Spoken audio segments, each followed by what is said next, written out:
Have you ever considered that this painful silence, this agonizing stretch of waiting, might not be a void at all, but the most profound conversation you have ever had with the universe? It's a strange thought, isn't it? When the texts don't come, when the signs seem to dry up, and the connection that once felt like a lightning bolt to your soul now echoes with a quiet that is almost deafening, we instinctively panic. We read it as rejection. We interpret it as a sign we've failed, that the magic is fading, that we are being forgotten. But what if you have it all backwards? What if this silence is not an empty space, but a sacred one? Imagine a master sculptor standing before a raw, beautiful block of marble. The most crucial part of the process is not the frantic, constant chiseling. It is the pause, the stillness, the moments where the artist steps back, observes the lines of the stone, listens for the form hidden within, and allows the vision to clarify. The silence is where the masterpiece is conceived, not where it is abandoned. You, beloved soul, are that block of marble and the hidden masterpiece simultaneously. This entire journey, the longing, the frustration, the seemingly endless waiting, is not a prelude to your story. It is the central, transformative chapter where you are being meticulously, lovingly carved free from everything you are not. The universe isn't giving you the silent treatment. It is holding space for you to hear your own soul speak with a clarity that no external voice could ever provide. It is in this sacred quiet that you begin to distinguish the whisper of your own truth from the noise of your fears and expectations. So before you surrender to the doubt, before you decide that the stillness is a sign of nothingness, consider this wild possibility. You are not being left behind. You are being recomposed, and the melody that is about to emerge from this sacred pause will be one that only you and the cosmos are destined to sing together.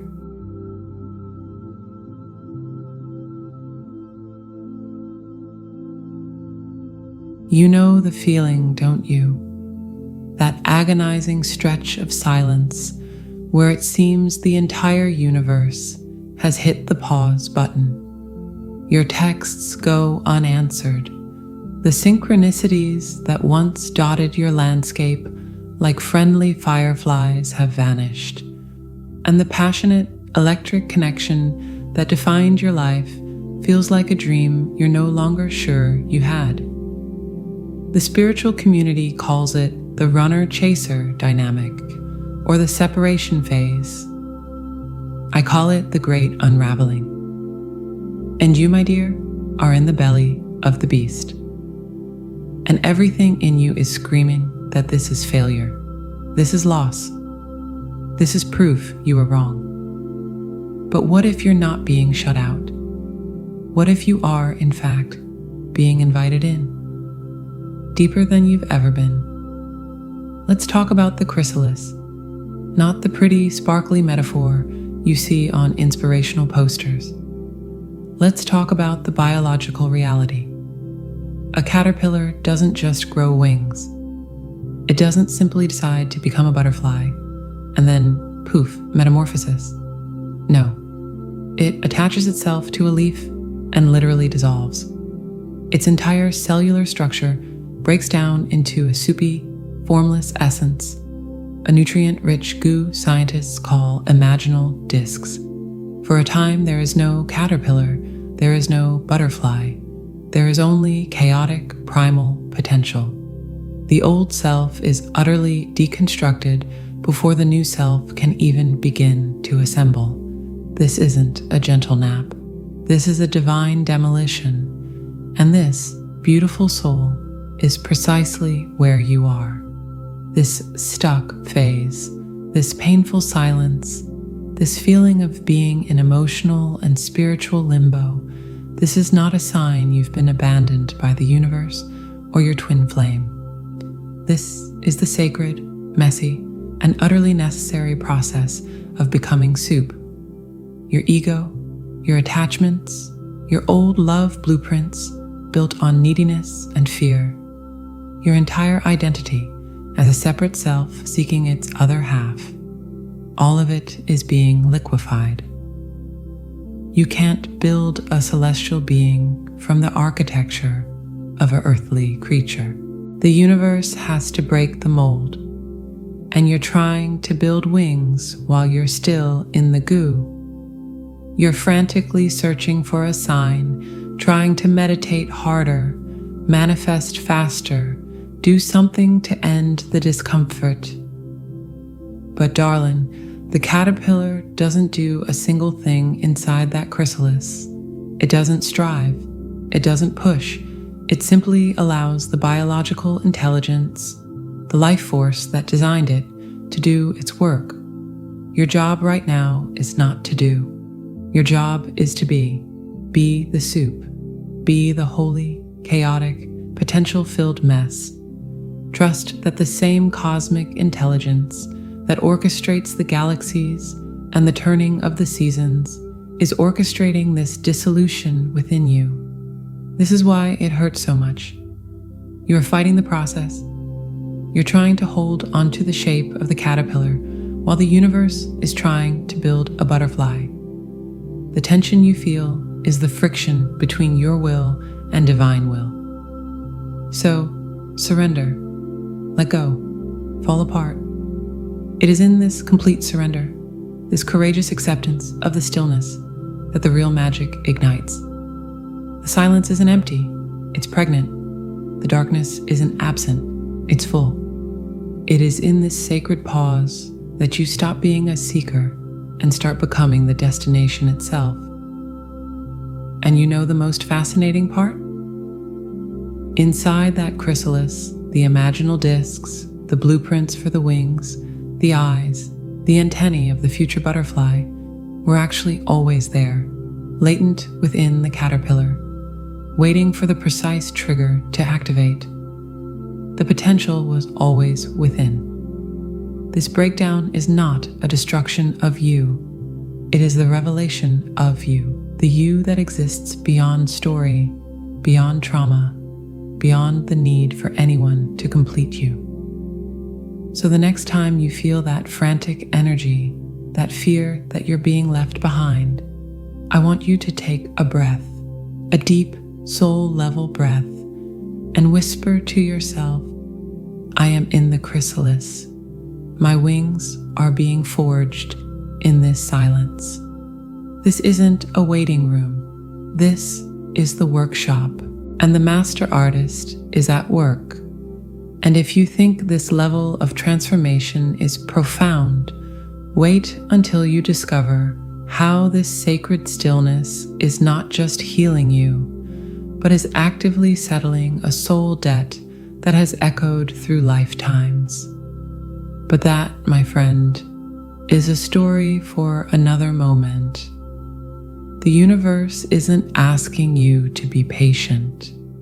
It's asking you to be primordial.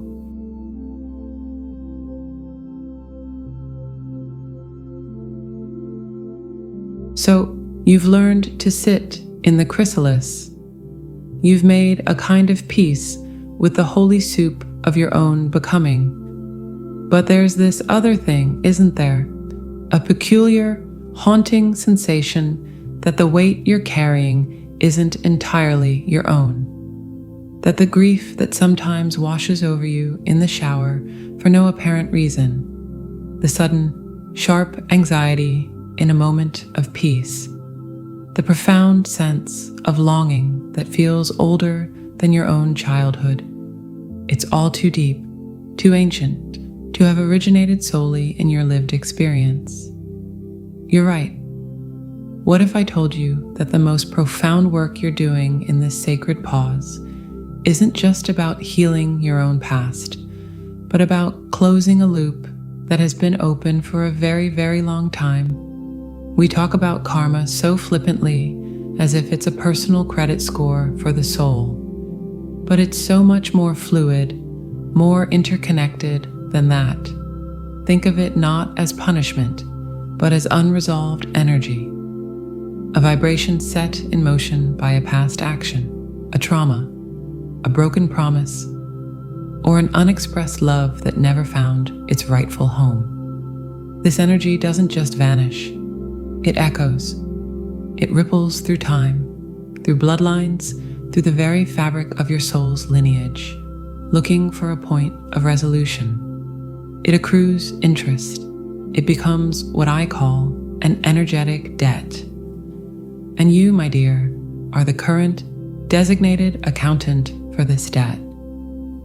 You've volunteered, on a soul level, of course, to be the one who finally balances the books. Let's get cinematic for a moment. Imagine an old grand library, the Akashic records, if you will. But instead of books, it's filled with intricate, complex electrical circuits. Each circuit represents a soul group, a karmic pattern.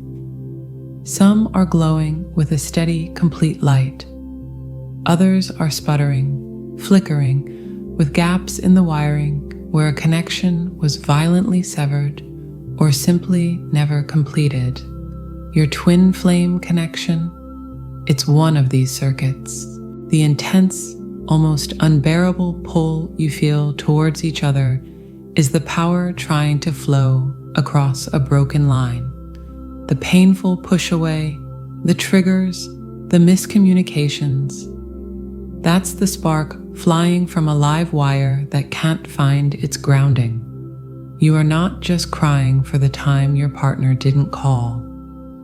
You are crying for your grandmother, whose heart was broken by a war she never understood. You are not just angry about a perceived rejection. You are burning with the righteous fire of an ancestor who was never allowed to speak their truth. The anxiety that claws at your throat in the silence isn't just your fear of abandonment. It's the ghost of a promise made between two souls centuries ago that was never fulfilled. This pain is an inheritance, and you, brave soul, have chosen to accept this inheritance not as a curse, but as a sacred obligation to transmute it. This is why the healing feels so monumental, so archaeological. You're not just digging through the layers of your own 30 or 40 years on this planet. You're sifting through the sediment of lifetimes. When you do your shadow work, when you sit with that triggering emotion and love it instead of repressing it, you aren't just healing yourself. You are performing a divine act of alchemy. You are taking the lead of 1,000 sorrows and turning it into the gold of liberated consciousness. You are quite literally settling a soul-level debt that your entire lineage couldn't pay. And the most beautiful, liberating part, you're doing it for both of you. In this entangled quantum field you share with your twin flame, when you heal a piece of this inherited debt, you create a ripple of resolution that flows to the other end of the connection. You are at that moment of profound self-compassion, soldering a broken wire in that grand cosmic circuit. The energy that was once used for suffering, for repeating the same painful patterns ad infinitum, is suddenly freed. And freed energy is power. It's love. It's the very force that will eventually and inevitably draw your completed circuit into a radiant, sustained, and harmonious union. So the next time you feel that ancient, inexplicable sorrow, don't fight it as a personal failing. Place a hand on your heart and acknowledge it. Say, I see you, I feel you, and I am here to release you, not just for me, but for all of us. You are the liberator of a story that has been waiting patiently for a hero like you to arrive. Taviao, and when you truly grasp the magnitude of this work, you start to see the entire journey in a different light. The real question then becomes not when you will unite, but what incredible co-creative power becomes available when two souls meet, finally and utterly free. But that is the beginning of the next great mystery.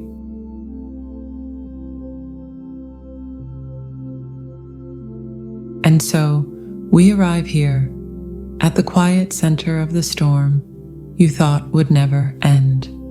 After all this talk of dissolution and ancient debts, it would be so easy to miss the breathtaking truth that has been quietly blooming in the background this entire time. The breakthrough was never a distant finish line, a ribbon you would one day burst through, arms raised in victory. That's the old linear way of thinking, the caterpillar's dream of flight. No, the real shift, the miracle that has been inching its way towards you all this time, is far more profound, far more intimate. The breakthrough is not something that happens to you. It is the unshakable realization of what you have become.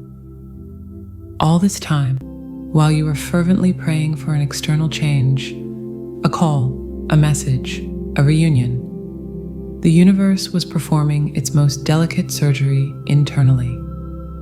It was carving out reservoirs of strength where you once had wells of need. It was replacing the fragile architecture of seeking with the unassailable foundation of being. You have been the silent, willing participant in the creation of a new inner landscape. Think of it like this. You spent your life in a small, charming cottage, constantly wishing for a grander home, a palace for your love to inhabit. You felt the walls were too close, the ceilings too low. What you didn't realize was that the entire time, you were not just waiting for the palace to be built elsewhere.